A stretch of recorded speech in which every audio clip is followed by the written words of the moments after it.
Hello, Data Standard community. I am your host, John Zhang, and this is the Data Standard audio experience. We have a very exciting guest today. On our podcast, we have Kate McKenzie, a senior data scientist working at Rebellion Defense, based in the Washington, D.C., Baltimore area, and she's working in the data space to tackle these national defense issues. Kate has had years of experience leading and working in roles ranging from being an instructor, HR specialist, GIS analyst, and primarily a data scientist. Welcome onto the show, Kate. Quite the resume Thanks. you've built for yourself. Could you introduce yourself and tell us a little bit more about your work? Sure. My name is Kate McKenzie, and as already said, I am a senior data scientist at Rebellion Defense. In my role there, I really specialize in autonomy and geospatial information, particularly with satellites and geospatial, Earth observation information. In terms of my overall career, I did become a data scientist, not particularly by going through a boot camp or a degree program, but I kind of fell into it. After I left school, I worked at Apple for a bit doing some data work. I have a degree in GIS, and I was doing a lot of geospatial work over there. And then after that, I joined the National Geospatial Intelligence Agency, where I also did geospatial work. So I would say as a data scientist, I really specialize in like digging into the root cause of a problem, particularly with geospatial data. And now I have a few years built up in the national defense space. Right, right. So I guess we can kind of segue, understanding that you had sort of this untraditional upbringing. What kind of impact do you think that kind of brought towards your approach to data science challenges on the daily? This is a really interesting question because, well, I was a teaching assistant for a data science boot camp at George Washington. So I got to observe people who were joining the data science field for the first time. And that was when I noticed a lot of the differences I had in my approach there. So for example, when they had a problem given to them in that class, they would dip into their toolbox of all the different techniques, all the Python libraries that they had learned Right, throughout the right. different units in the weeks that they were there. And I didn't have that. I just kind of was thrown into the problem. And my approach just really comes with like, okay, let me learn about the context of the data that I'm looking at. Is the problem actually a data science problem? Especially at the beginning of when I became a data scientist without having the training for it, it was definitely like I tried to look for ways not to use data science because it would be faster if I Yeah, just did it manually or with techniques I know. yeah. So in particular, there's something called the Pareto principle. The idea that with just this one tiny fix, you can solve like 80% of the problem. So I would say one thing that really is unique in my approach compared to some of the other data scientists I've seen with the more formal background is that I look for like the stupid easy fix that will solve all the problems. Like I have one example. We had a tool that was going to sort and archive a bunch of weekly activity reports. So that's Right. something you would write in the defense space of like, here's a really cool thing I did on this project this week. I'm making a lot of progress against this one national security goal or outcome. And that would be sent off up the chain. And if it was, impactful enough, it would make its way all the way up to the either the Secretary of Defense or the Director of National Intelligence. And one of the things that we saw was not many people were submitting weekly activity reports that bragged about the work they were doing. Yeah. And one of the reasons we saw for this is because it was a black hole. They would submit something to their boss and then they would never hear from it again.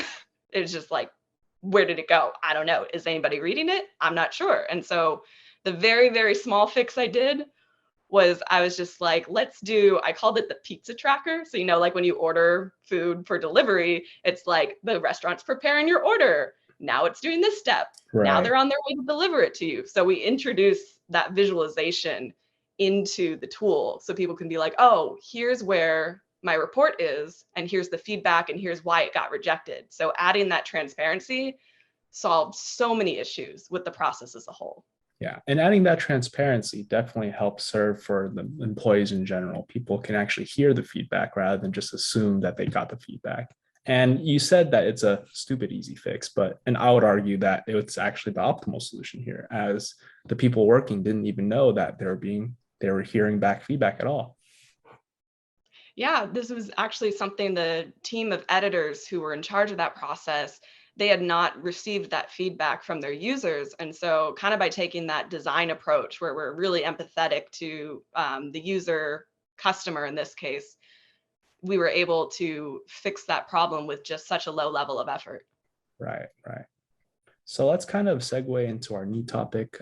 Let's kind of talk more about the importance of data and data processing in general, and what it really means to actually handle data to solve a data science problem. And maybe not even just a data science problem. As you mentioned, sometimes you have these problems and your employer is just asking you to use data science to fix it. But sometimes, that's not necessary. So can you kind of shine some more light on that? Sure, yeah. A great example of this is when you're learning data science, and I saw this in the boot camp, a lot of all your tools, all your data was presented for you ready to go. But when you're in the workspace, it's not the case. You kind of just have to scramble and figure it out on your own. So in terms of how data is really important in this data science process, if I don't have the data I need, I can't do that problem. And so really it's a focus on constraints. What tools do I have? What data do I have? So for example, I'm not going to use data from OpenStreetMaps, which is geospatial data around the world, Right. to answer the problem of how many people have heart attacks in Iowa. That's not the data. Right. Additionally, if I have a problem that needs to be solved within the next hour and all I have is Excel and a pen and paper, if I have billions of data points, it's not going to happen. I'm going to have to reframe that problem. And so from my experience, that's how data and data processing really informs the data analysis that I do. And on the other hand, having those constraints makes you come up with some really creative solutions. It's the whole, was it the problem is the mother of innovation or Right. something? It's funny that you say that because understanding this importance of data, that you can't always use a specific industry's data to solve a different sort of problem.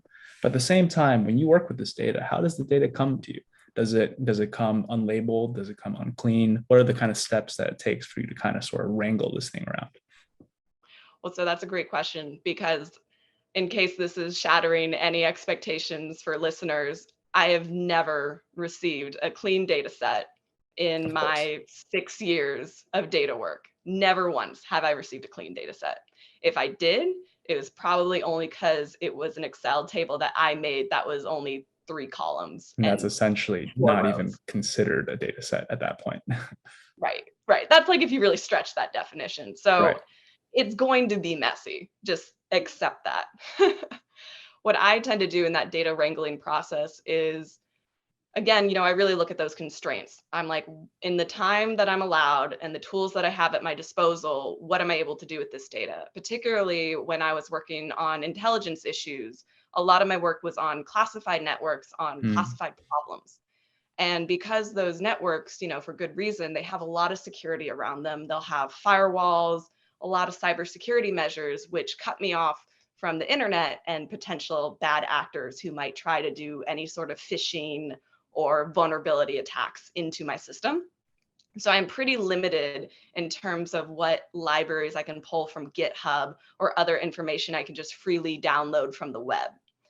And with those, I really have to be focused on what resources do I have on hand. So when I'm doing that data wrangling, I tend to have to build my own scripts from scratch each time. Wow. Because I don't really have that ability to search Stack Exchange and copy and paste from there. And so I actually had like a whole entire library of different scripts that I had copy and pasted from my own work to make it happen. Hey, that's essentially building your own set of resources. Props to you. Yeah, you really have to be resourceful, because I've never encountered a situation where everything, like, you had exactly what you need, you were ready to go, you were ready to do the analysis. I think there was a study that said 80% of data science work is just cleaning up data. And that is very, very true. Yeah. And I'm glad that schools really have this opportunity to emphasize more on data cleaning, providing with us different sorts of data sets to work with, understanding the different sorts of columns that could come about, different data types. And I guess another question for you, you might not even be allowed to really answer this, but how does the company kind of provide you this data? And when you're really working with this data, what stack are you really using? Are you using Python to sort of clean it up, maybe SQL to merge, combine tables type stuff? Or are you accessing the data through a cloud? So what's really great about Rebellion Defense is that they're using unclassified resources that aren't traditionally in the defense space. So we have a lot of talent that came out of Silicon Valley and other tech companies that are working on national security issues, Right. which has been a really cool place to work. For my personal preference as a data scientist, I love using Python. I kind of switch back and forth between doing experiments in Jupyter Notebook if I'm just trying to figure things out Nice. versus running things straight in Terminal or Anaconda. It depends on the project I'm on, and also, like, I'm not gonna lie, my mood that day. Yeah. If I really feel like dealing with it on my own, but I would say when I'm working on much more data processing and wrangling challenges, I do prefer Python. Whereas if I'm trying to do a more statistical analysis, I like using R. And Nice. I love using JavaScript, in particular D3 for my visualizations, because it provides me that much more flexibility over what I'm able to present and show. Nice. So you have a solid grasp on which stacks to use depending on the challenges that are presented. Very useful skill to have, if anything, right? Yes, yeah, like right now I am learning for the very first time how to create my own Docker containers and set up a CI/CD pipeline. So I've been learning Go for that, which has been really helpful because now I'm Oh, able to deploy my applications that much more rapidly. yeah. So Go kind of takes things on a full scale level, huh? From my understanding. Exactly. Okay. So kind of moving forward then, understanding that you've had these experiences working in the defense industry and having hands-on experience with geospatial data because you've worked at Apple before. And overall, do you feel like do you feel like you had this advantage or this edge when it comes to producing data insights in comparison with your peers? I would say yes. I mean, I don't want to be like, well, I'm like the best. Everyone should No, follow go my for career it. path. Yeah, Everyone needs to kind of find their own way because, we're different people and different classes, different techniques will work better for each of us. For me in particular, with my geospatial background, I've noticed a lot that because I have a better understanding of that data that I'm looking at, I am able to get to insights quicker or a lot more accurately than some of my peers who don't have that background. So when I was at NGA, we would have defense contractors come in who were incredibly talented computer scientists or other incredibly talented data scientists. And they correct. typically had a background that didn't include geospatial data. And so a lot of times I would see them treat these numbers abstractly. So, a zero is a zero, a one's a one. I can just multiply them together. It doesn't really matter. Yeah, But with geospatial data in particular, those numbers are tied to real world attributes on our planet, and they're tied, to physical laws of how they're used. So, like, right. for example, this is something I saw a lot where contractors would work with satellite data for the very first time. You can get images in a bunch of different bands of the electromagnetic spectrum. So you can have your typical true color image, what you're used to seeing on Google Earth and Right. the satellite view. You can have SAR imagery, which is synthetic aperture radar. You can have LiDAR, and you can even have infrared. And so most of these scientists, because a lot of computer vision algorithms are done with kind of, regular photographs of dogs and cats, they're Right. only used to working in true color imagery. So when they come across SAR or LiDAR, they tend to treat the bands as red, green, and blue. That's how the bands are coded in the true color images as RGB. Yeah. And so by only focusing on those bands, and in SAR, there is no red, green, blue. So what they're doing is they're taking the bands and they're putting them in the wrong part of that electromagnetic spectrum. They're losing out on a lot of data and a lot of insights that they could have if they were able to utilize all that data that was available to them, such as the phase and amplitude data when it came to SAR. I see. So your job as the senior data scientist in this case is to kind of go into this a little deeper and understand how exactly these bands are being used and how exactly RGB kind of ties to this whole data set in general. And my question to you would essentially be, how did you do that? How did you kind of dive deeper down?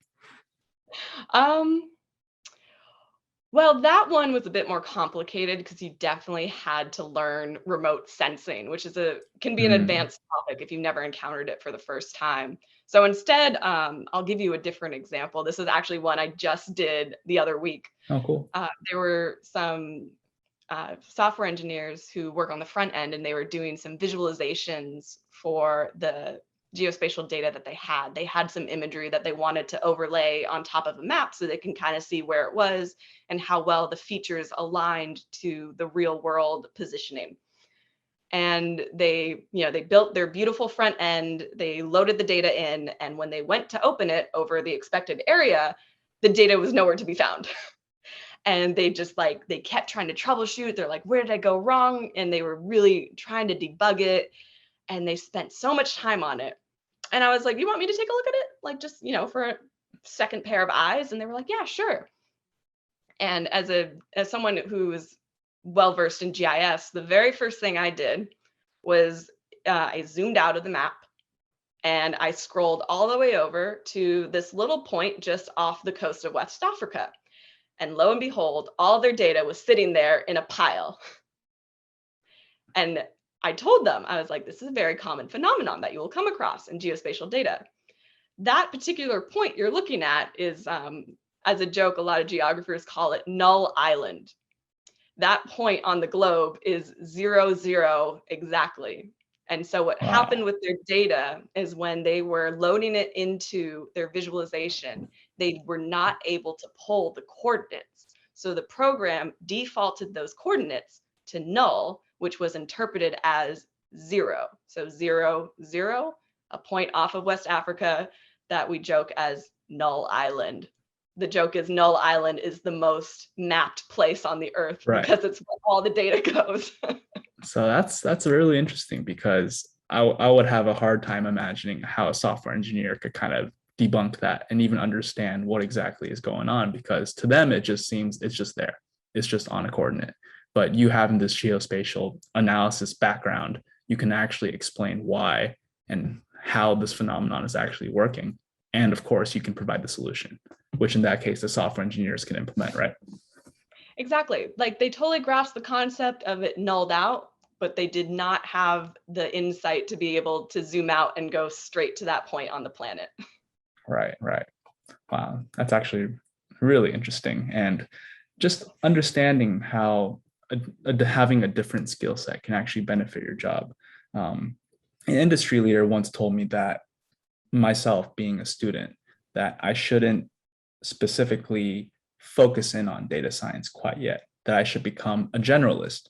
And then once I kind of get myself into the industry, then I can develop myself into whatever it is I wish to do. And I feel like it's almost mirroring your career at the moment, that you've kind of had this different approach into the field of data science. And overall, it's really benefited you, would you say? Yes, definitely. I mean, my background gets even weirder. I fell into geospatial work in school in general because I was originally a dance major and I took a couple of geography classes. Well, they were actually called development study classes. So they were talking about developing countries. And Wow. from there, I transferred to a school that no longer had a developing studies class. So all of my coursework transferred to the geography department, which I then was like, well, I hear people who program make money, so I'll do GIS, which is, computers. Also, I kind of picked it because I hate writing essays. And in GIS classes, I didn't really have to write essays. I just had to write code to build maps, which was fun. So, Wow. yeah, being a generalist definitely was helpful because even having that background as a dancer gave me a lot more intuitive understanding of how things are presented in a geospatial system. So I was able to kind of think in 3 dimensions of how objects move across space and time. And I was able to really apply that even into my geography work. And then for my geography work, on my manipulation of the data there, because a lot of these satellite images, they're huge. Like Right. I could get a couple thousand satellite images and it will be terabytes of data and it'll just be insanely consuming as like processing and compute comes. And so having that background, when I see a lot of text data or finance data, like Makes it I'm so like, much oh, easier to work with. I'm like, yeah, I can process this in like 5 minutes. Whereas it actually happened to me the other month. I was uploading some SAR imagery into an S3 bucket, and I turned to someone next to me and I was like, well, this is running. You want to go grab coffee? So Wow. yeah, being a generalist gives you the skills to confront problems with a more creative solution, I would say. Wow. But data science in itself is a really important skill because even those subject matter experts who don't have data science, they'll have problems being able to understand, okay, I have a pile of information in front of me. What do I do with it? Right. And that's essentially the steps that a data scientist or any sort of engineer would need to kind of handle. And I guess moving forward, let's kind of talk more about the recommended skill set for being a data scientist, granted that you're in the senior position. And maybe your advice for those just similar, interested in kind of breaking into this role similar to yours, like myself. Very happy to share. I definitely love helping more and more people get into data science, particularly those from other backgrounds who aren't typically represented in these tech roles at the senior level at that. I have several pieces of advice I would love, love, love to share. One of the first ones is, and I notice this a lot everywhere I've gone, is really spend the time knowing the theory behind the tools you're using. Because as I mentioned before, you will, once you leave school, you'll come into scenarios where you may not have other data scientists there. You may not even have software engineers who know how to support a data scientist. And so if you're used to having tools all presented for you at school, so like, a lot of schools will have Tableau licenses, and they'll have all the other things you need ready to go. They'll have the Kubernetes, they'll have the containers all Right. pre-built for you. And when you come into a lot of these jobs, those won't be pre-built for you. So you have to know what to ask for, and you have to know the open source versions of it. So for example, a lot of the GIS software that's typically used, it comes from this company called Esri, and they sell ArcMap is the name of their desktop software. And it's tens of thousands of dollars, depending on the extensions that you get. And Right. all the academic programs and schools tend to use these. But when you come into jobs, especially nonprofits, or if you're coming into the public sector where there's not a ton of money to be spent on technology, you have to learn the open source version, which in this case is called QGIS. And having that ability to solve problems at low cost is going to make you an incredibly valued data science and incredibly valuable employee in general. So that would be my first bit, is to learn the open source and the free technologies and to understand the tools you need to do your job. Right. Incredibly valuable advice, to be honest. Just understanding the underlying frameworks and the APIs that people really need to be using. And of course, that school provided us with such an outlet that makes things easier to use. That all we need to do is just download this through the UCS, whatever, for example, the UCSD portal, and we'd have access to these engines. But at work, obviously, it's not always going to be the case. And for your next piece of advice. Yeah. And so I'm glad you said that. I saw that exactly with the boot camp students that I taught. The next piece of advice I also saw with these boot camp students was, my advice would be to do things by hand when you can. It's a really great tool to learn what you're doing. So for example, I was starting to dabble into computer vision algorithms, and I decided to take a short course on computer vision and deep learning AI type things. So I took a professional education class at MIT. And I had understood computer vision algorithms from, oh, I can just grab this one and plug and play. But I didn't understand how these things worked. And one of the exercises they had us do at the beginning of the class was, we spent about an hour doing back propagation by hand on 3 different problem sets. And no calculators were allowed. We had to do it all by hand. And at first, I couldn't get it. It just was not clicking. And then by the time I got to the second problem, I was pumping through it so fast, I was able to crunch out a lot of these matrix calculations within minutes. And once you're able to apply the matrix to then the pixels that you see in that image, and then with my background in geography, I'm able to use that as kind of a photogrammic connection into these satellite images and placing objects on the earth. It just, like, everything clicked for me. And when I then came back to work to work on some of these computer vision algorithms, I was able to customize rather than plug and play with these algorithms. And so I was really able to build things that were better for my use case at work. So I definitely recommend doing things by hand. Right. Okay. Yeah, I need to get back. I need to get back to work. Yeah. Well, yeah, because you're so used to these Python libraries, you just copy and paste, hit and run, and you're good to go. But then, if you don't have that there, what do you do? Exactly.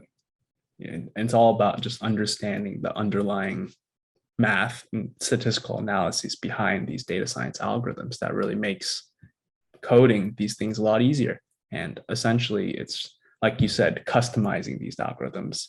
You can almost see like an imprint of yourself when you kind of run these things. You see like, okay, this sort of process is something that I'm used to, I'm comfortable with now, because you were able to do it by hand rather than just code. Right, because as a data scientist, if you're not providing some valuable insight into the information you're given, they could just replace your job with a software engineer who's able to just write up something that does exactly the copy and pasting that you've been doing. So it's Right. really important to find your value and to understand exactly how to manipulate that data to find the insight that you need. See. Well, thank you so much for being on our show today. We really appreciate your time. And we at the Data Standard, we are currently building a community of data enthusiasts and data thought leaders. And everyone is open for this collaboration and are able to connect with each other. Where can our community find you online? I would say the best places to find me would be my LinkedIn profile, which I've shared with the Data Standard, as well as my professional email, which is Kate, Kate, @rebelliondefense.com. Okay, perfect. The Data Standard team will be sure to link those on the website for everyone. And for more information on the Data Standard, you guys can find us at www.datastandard.io. This episode was sponsored by Pandio. They are currently innovating the tech space, and you can learn more about their work at pandio.com, pandio.com. Once again, Kate, thanks again for joining us and for the wonderful conversation. And here's a thank you to our audience for tuning in. See you guys again.